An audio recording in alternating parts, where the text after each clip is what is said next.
Challenge कर रहा हूं, तुम कहते हो कि औरतों को मस्जिद में आने देना चाहिए, तो सिर्फ एक बात बता दो कि तमाम खवातीन में सबसे अफजल तरीन खातून कौन है? बोलिए यार, डरो मत, गलत होगा जवाब। और क्या?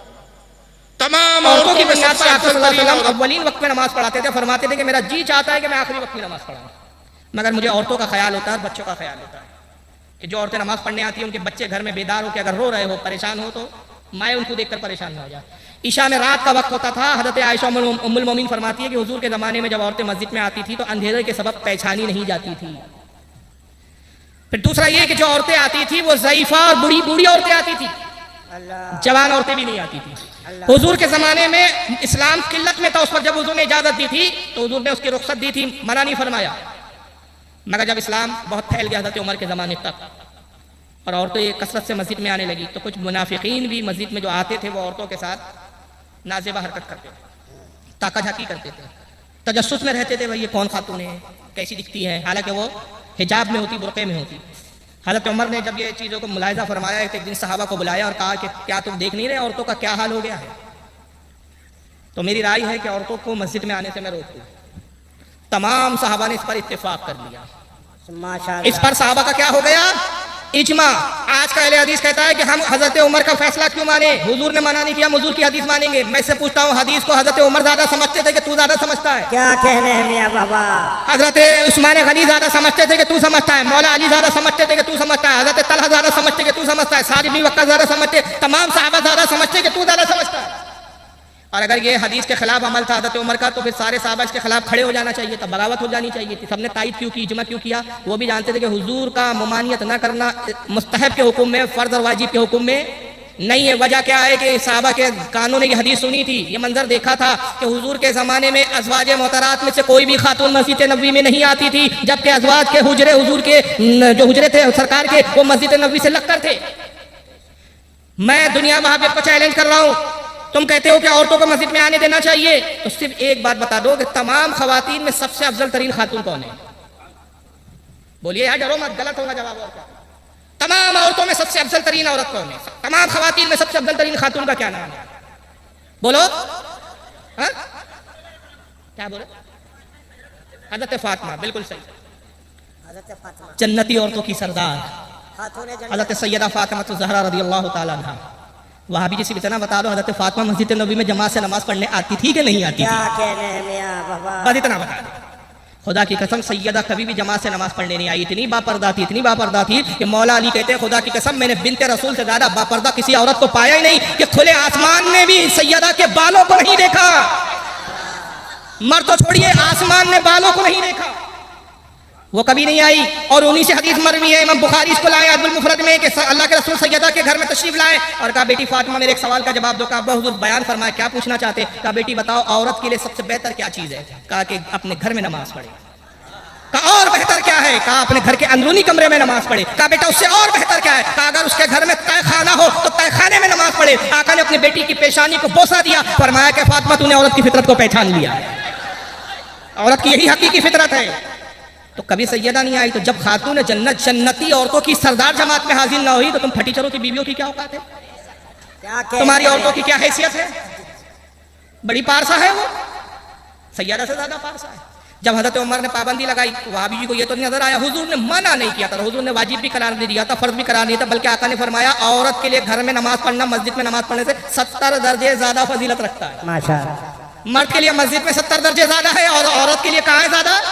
घर में। मामला बरक से जनाब, अफजल यह है कि औरत घर में नमाज पढ़े, तो हुजूर ने तो मना नहीं किया, लेकिन वाजिब भी करार नहीं दिया, फर्ज भी करार नहीं दिया। यही वजह है कि जब हज़रत उमर ने पाबंदी लगाई, हज़रत उमर साहबा जानते थे कि हुजूर का हुक्म वजूब के हुक्म में नहीं है, फर्ज के हुक्म में नहीं है।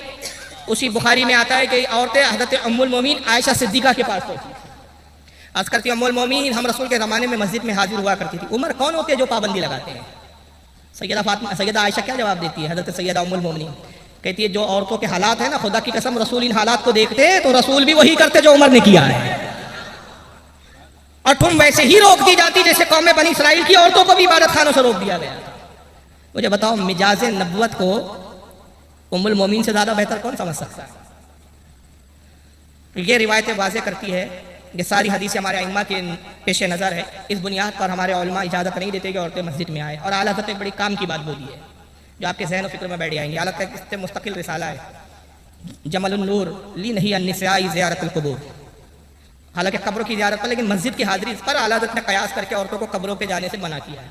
उसमें आला एक सवाल करते हैं और वही सवाल मैं आपके सामने रख रहा हूँ। आला कहते हैं, लोगों बताओ उस ज़माने में सालिहात ज़्यादा थी यानी नेक औरतें ज़्यादा थी कि आज नेक औरतें ज़्यादा है? बोलिए भाई।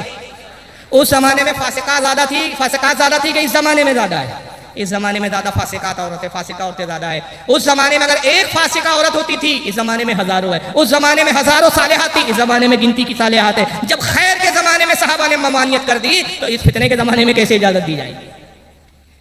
वो वीडियो मुझे ढूंढना पड़ेगा। जर्जी साहब ने इसका अकल का जवाब दिया। इनके पास सारी अकल है, रिवायतें नहीं है। मैं भी रिवायतें सुना रहा हूँ, हज़रत आयशा की हदीस सुना रहा हूँ, बुखारी की है, सैयदा फातिमा की हदीस सुना रहा हूँ। अब ये मुल्ला जी अकल दौड़ाते हैं। तो जर्जिस कहता है, भाई वो बंगाल में जो है ना, ये आपके बंगाली का मजाक उड़ाया उसने वीडियो में। कहता है बंगाल में औरतें खेतों में लेटरिन करने जाती है। क्यों मुल्ला जी, औरतें खेतों में जा सकती है? जी जी, पर्दे के साथ जा सकती है। बाजार में जाती है, जा सकती है? हाँ जी जी, पर्दे के साथ जा सकती है। जब डॉक्टर को दिखाने जा सकती है? हाँ जी जी, पर्दे के साथ डॉक्टर को दिखाने भी जा सकती है। सारा जुर्म मस्जिद का है। खेतों में हगने जा सकती है, डॉक्टर के पास जा सकती है, बाजारों में घूम सकती है, लेकिन जैसी मस्जिद की हाजिरी का बोलो नहीं नहीं मना है, फितने का जमाना है।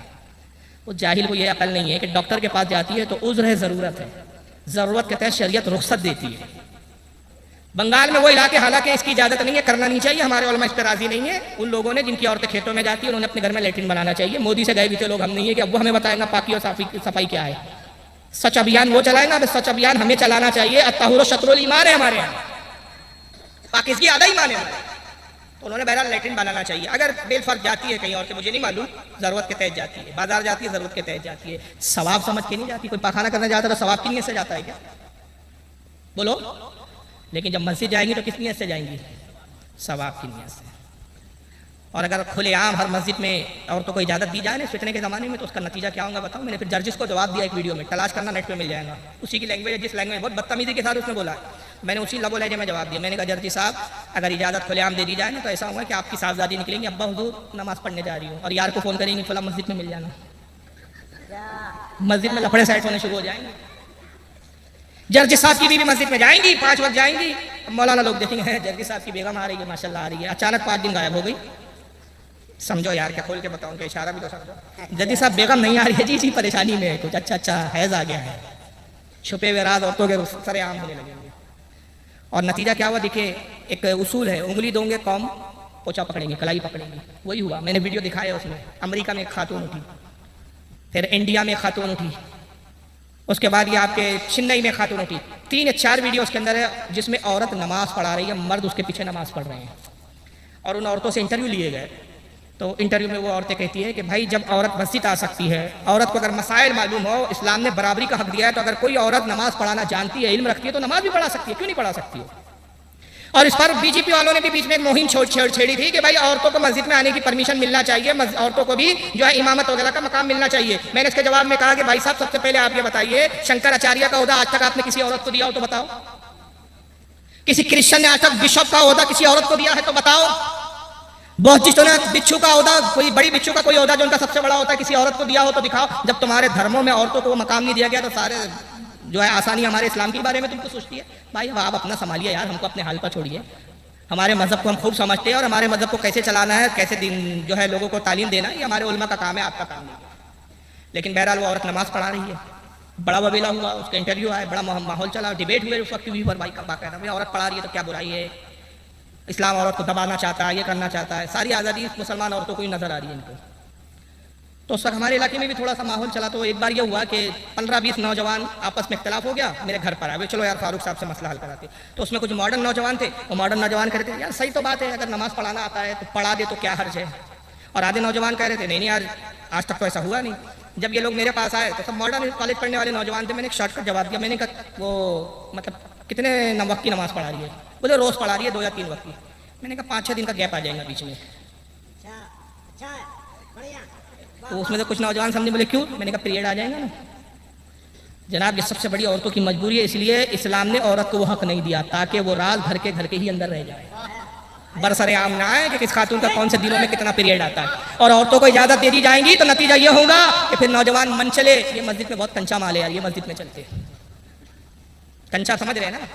नहीं समझ रहे, हमारे महाराष्ट्र की लैंग्वेज है, महाराष्ट्र में यहाँ नहीं चलता। कंचा मतलब बड़ी खूबसूरत हसीन औरत है यार, ये यहाँ की नाज़मीन है, ये मस्जिद की जो इमाम है ना, ये बड़ी यहाँ चलते हैं। नौजवानों का हुजूम उधर बढ़ गया, दूसरी मस्जिद वाले परेशान, जमाती कम हो गए, मीटिंग बैठी, यार अपने को भी कोई अच्छा इमाम लाना पड़ता है ढूंढ के। अब नमाज हो गई साहब, अब ये कंपटीशन चल रहा है, ब्यूटी पार्लर का शो चल रहा है, फिर उधर वो मस्जिद वालों ने पुराने इमाम को निकाला, कुछ और अच्छा वाली खूबसूरत हसीन नाज़मीन लेकर आए, तो अब नौजवान भी शायद नियत ऐसे करेंगे, नियत की 2 रकात नमाज फज्र पीछे इस हसीना के, मजाक बन जाएंगी बात। भाई इतनी पाबंदियां हैं तो गैरों के साथ भाग रही है, इतनी पाबंदियों के साथ गैरों के साथ भाग रही है। अब इबादत खानों को भी इबादत खाने की तरह रखने देते हैं या उसको भी नुमाइश का अड्डा बनाना चाहते हो? तो बहरहाल इस बुनियाद पर इजाजत नहीं दी जा सकती। अकली दलाइल भी है और नकली दलाइल भी है। दूसरा सवाल ये पूछा गया है कि दीन में हर नया काम बिदअत है और हर बिदअत गुमराही है, इसकी वजाहत फरमाते।